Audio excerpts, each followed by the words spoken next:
sa nag-prepare, basan mo po ang kanyang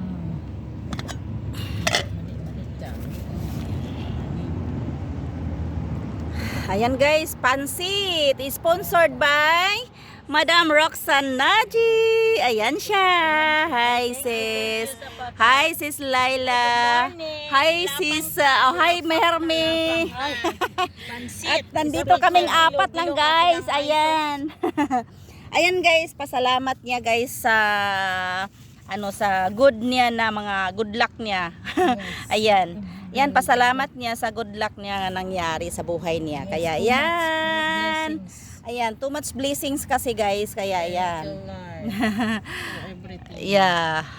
Ganyan talaga, may mga pagsubok, tapos may kapalit naman na magandang, 'di ba? I believe that. Ganyan yan. everything happens. Habang may pagsubok, habang may pag-asa, kumbaga. Habang may pag-asa, may buhay. Habang may buhay. Habang may buhay, may pag-asa. Ganun lang yan, guys. Thank you so much for watching.